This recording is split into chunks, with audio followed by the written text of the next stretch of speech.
Մենք զգացինք, որ քայլում ենք այն միջավայրում, որտեղ ծնվել և հասունացել է մի միտք, որը կարողացել է լուսավորել ամբողջ տիեզերքը։ Տուն-թանգարանի լուր մթնոլորտում մենք ոչ միայն տեսանք Համբարձումյանի աշխատասենյակը, գրադարանն ու ձեռագրերը, այլև զգացինք նրա մտածողության ջերմությունը, նրա հոգու ներկայությունը։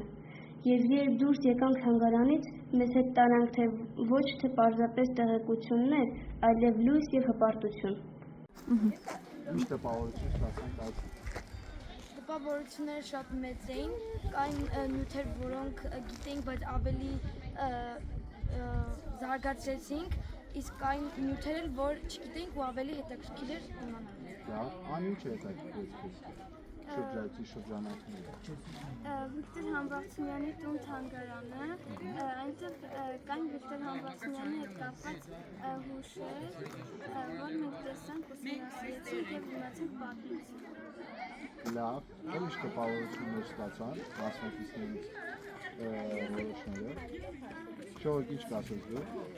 Վիկտոր Համբարձումյանի հետ կապված տարբեր տեղեկություններ ստացա, կային մեծամասնությամբ տեղեկություններ, որոնք չգիտենք, իսկ կային տեղեկություններ, որոնք գիտենք, բայց ավելի ճշգրտորեն ծանոթացանք։ Լավ, ինչն էր հետաքրքիր աստղադիտակում կամ աստղադիտարանում։ Թե ինչպես են կարողացել աստղադիտակի մասերը բերել Հայաստան։ Լավ, այլ տպավորիչ, այսպես ասած, իրավիճակ։ Աշխատանքը հետաքրքիր էր։ Ինչով էր առանձնահատուկ այդ աշխատանքը աստղադիտակի։ Կապույտ և սպիտակ հատվածների Վիկտոր Համբարձումյանը աստղադիտակի որոշ մասեր շատ դժվարությամբ է բերել Հայաստան, գրեթե այդ ժամանակների համար դա անհնար էր, բայց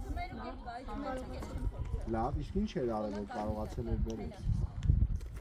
Նա մեծ աշխատանք է կատարել, դրանց վերաբերել, որպեսզի կարողանա այդ ամենը ստեղծել։ Հա, բայց ինչ կարևոր քայլ արեց, որ կարողացավ, աստղադիտակը մաս անելով բերել, այսպես կոչված, այստեղ։ Ինչ էր արել։